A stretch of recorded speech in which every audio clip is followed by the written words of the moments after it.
Selamat malam Bapak Ibu semuanya. Ya. Perkenalan, nama saya Nengah Sudersen dari negara Bali, Pak. Iya, baik Bapak. Oke. Begini Pak, saya sudah terlanjur pelihara kambing yang tadi sudah disebutkan itu ya. Iya. Ya. Dan saya juga pelihara yang Pak Bayu sebut bab 1. Baik Pak. Ya. Ayam juga ada gitu ya. Iya. Sudah 10 gitu. Makanan ayam liruta itu ya. Baik. Ya. Minumnya juga sudah kuteja gitu. Nah, masalah yang saya hadapi dalam pemeliharaan kambing, mastitis itu Pak, bengkak ininya, kambing ininya. Kambing perah atau kambing biasa Pak? Kambing ini Pak, kambing biasa, kambing Jawa Randu itu. Kenapa sampai mastitis Pak? Anaknya meninggal atau anaknya hilang Pak? Enggak, anaknya masih hidup, tahu-tahu lagi seminggunya itu bengkak susunya dan langsung Meninggal mati. Baik. Gitu ya. Terus yang kedua di babi gitu Pak Bayu. Iya. Saya lihat YouTube-nya Pak Bayu menjelaskan tentang pakan babi itu, pakannya adalah singkong, dedak dan asola itu. Betul. Untuk penggemukan. Betul. Ya. Nah kalau untuk indukan dan pigletnya itu dikasih makan apa begitu. Baik. Ya. Nah, selanjutnya lagi satu adalah saya punya lahan sekitar 8.000 meter persegi Pak Bayu. Iya. Di sana sudah tumbuh kelapa begitu, yang jarak tanamnya tidak beraturan Pak Bayu. Baik. Ya. Dan di bawahnya juga sudah saya tanam pakan kambing itu. Baik. Dengan jarak 1,5 kali 2. Baik. Nah saya rencanakan di Indigo Vera Pak ya? Indigo Vera, Kaliandra yang begitu itu. Ya. Nah di sela-sela pakan itu saya kepinginnya menanam jagung dan krokot gitu ya. Krokot air. Tetapi banyak yang menyarankan di tanah yang banyak naungan begitu sebaiknya tanam kopi gitu ya. Baik. Tapi saya lebih cenderung ke jagung karena untuk menyediakan pakan ternak yang saya punya begitu. Adakah trik untuk menanam jagung di tempat yang teduh seperti itu Pak Bayu? Baik. Nah, selanjutnya lagi satu, di sekitar kami petani banyak yang menanam coklat gitu ya. Iya. Tetapi buahnya itu menjadi keras Pak Bayu. Baik. Kalau membukanya itu sampai pakai kapak dan lain sebagainya itu jelek sekali di dalamnya. Nah itu aja Pak Bayu. Terima kasih. Baik Bapak. Luasnya tadi berapa Pak tanahnya? 8.000. 8.000. Baik.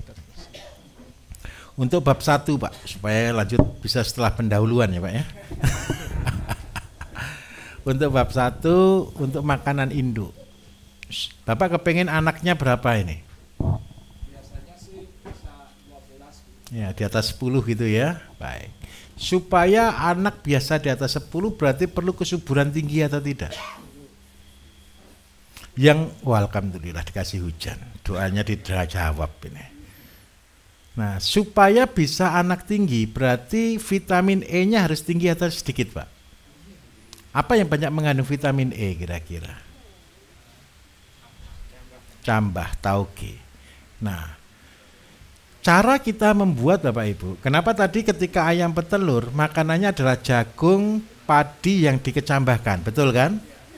Tujuannya adalah supaya hormonnya dan vitamin E-nya dia tertinggi. Jadi kalau Bapak pelihara bab 1, minta tolong pakanannya pakai jagung Pak, tapi jagung yang dicambahkan dulu. Kalau Bapak lebih baik hati lagi mungkin bisa kedelai boleh Pak. Kedelai juga sama, kedelai dicambahkan dulu, setelah ini keluar kecambah, saya minta maaf Bapak Ibu. Bab 1 itu pencernaannya sama dengan manusia Pak. Karena itu kami dari herbal dan sebagainya Bapak Ibu, percobaan yang paling mirip dengan manusia itu adalah bab 1. Bab 1 itu seringkali sebagai bahan uji lab di semua perusahaan. Karena apa? Organ-organnya mirip manusia. Karena itu kalau ada manusia sulit diatur, biasanya disamakan juga kalau ngomong.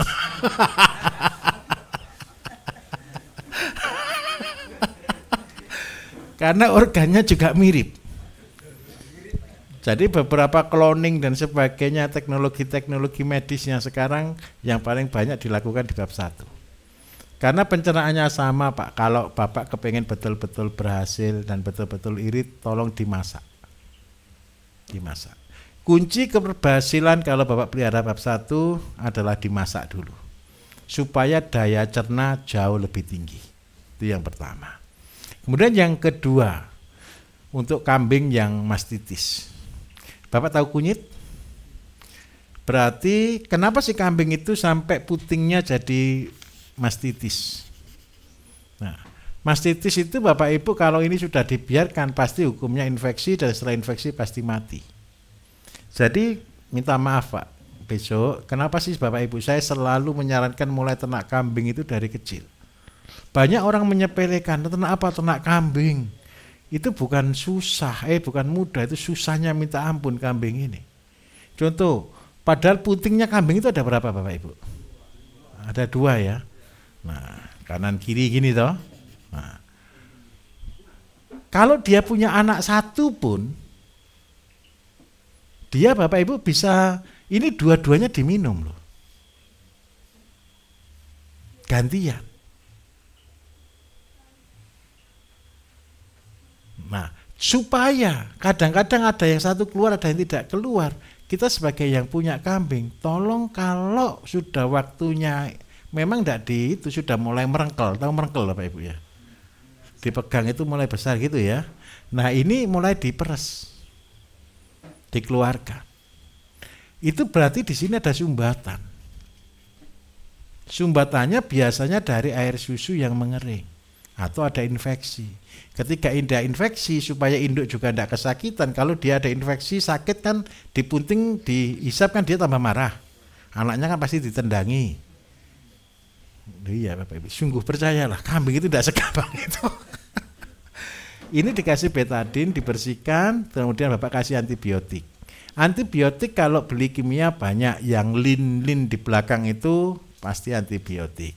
Tetapi kalau mau yang organik, Bapak parutkan kunyit, Bapak teteskan, oleskan, dan dimasukkan airnya sebagian pakai spuit yang kecil aja. Terus yang kedua, supaya ini tidak dipunting, tolong diplester. Supaya anaknya tidak ganggu yang ini. Kalau ini ada agak merah memar, gitu, ini tidak mau dia induknya. Nah, gantinya setiap sore Bapak harus buang air susunya. Supaya dia tidak jadi kanker payudara. Kambing itu bisa kena kanker payudara. Bisa dimengerti kira-kira? Oke. Terus yang ketiga, Bapak punya 8.000 meter. Nah ini Bapak Ibu, ini konsep. Bapak penting kambingnya atau penting apanya? Tanahnya tadi kalau sudah ada indigo vera ini semua sudah ada hijauan Pak. Nah ini repot. Kalau sudah ada hijauan, kalau menurut Bapak Ibu, kalau kembali ke konsep saya, apa yang ada jangan mengada-ada. Berarti apa yang saya tanam di situ? Bener kopi. Karena sudah ada naungan. Nah kombinasi berarti apa? Antara kopi plus kambing. Terus kambingnya besok makan apa Pak? Sekarang kan ada naungan nih. Besok ketika sudah panen kopi Bapak Ibu, kopi punya limbah tidak? Kulit kopi yang diolah dicampur dengan daun dijadikan untuk pakan kambing. Seandainya Bapak Ibu punya tanah 8.000 meter, seandainya ditanam kopi dengan jarak 2x2, yang diantaranya semua difuli kopi, berarti 4 berarti ada kopi 2.000 biji. Bapak tanam kopi 2.000 biji yang setiap bulan perlu pupuk 1 kilo kotoran kambing dan kencing kambing disiramkan di situ. Berarti per 3 bulan Bapak butuh pupuk berapa ton? 2 ton. Berarti kebutuhan per hari yang Bapak harus siapkan adalah 2 ton dibagi per 3 bulan dibagi 90. Ketemu berapa Bapak? Anggap aja berapa? 200 ya, betul 20 atau 200 ya? 20 kilo per hari. Kalau setiap hari saya butuh 20 kilo, berarti butuh berapa ekor kambing? 5. Jadi Pak, kalau Bapak tanam kopi di situ, kemudian Bapak punya kambing, supaya ini terintegrasi, pupuk ada, kambing selamat, semua bahagia, Bapak sebenarnya cuma butuh 5 ekor kambing. Dan kopinya saya pasti bagus, saya jamin bagus. Nah, Bapak nanti buat ZPT, buat insek, buat fungi, buat KCL, tolong diaplikasi supaya apa? Bapak Ibu tadi kan sudah saya ajari, buahkan kopi sepanjang bulan. Ketinggian berapa Pak? Kalau 1200 tanam Arabica saja Pak. Kalau tanam Arabica lebih enak lagi, panen setiap bulan. Nah kalau kepengen panen setiap bulan berarti makannya juga harus setiap bulan. Kalau setiap bulan butuh kopi pupuk 2 ton, berarti setiap hari butuh pupuk berapa kilo? 70 kilo. Kan betul Pak, 2 ton dibagi 30 kan? Berarti perlu berapa kambing? 4. Berapa? 70 berarti 15. Berarti kambing sampah Pak sudah penuh, betul kan? Lah besok ketika kambingnya sudah beranak ada 2 pilihan, mau tambah lahan atau jual kambing. Nah. Jadi ini sudah konsep terpaksa. Sehingga apa? Pendapatan Bapak dari kopi, tenang Bapak Ibu, kopi habis ini seluruh dunia, kopi kita akan selalu naik. Terutama kopi Arabica. Karena luar negeri sekarang ini semua naik ke gunung untuk tanam kopi. Tapi di Indonesia, kopi harus kita pertahankan, terutama Bali. Kopi ini akan tren terus, tidak akan turun Bapak Ibu. Kopi, coklat akan naik terus. Jadi kalau punya tanah nganggur, tanamilah kopi dan coklat. Bisa dipahami Bapak? Boleh, boleh. Mencret. Supaya tidak mencret diapakan Pak? Dikasih diapet Pak.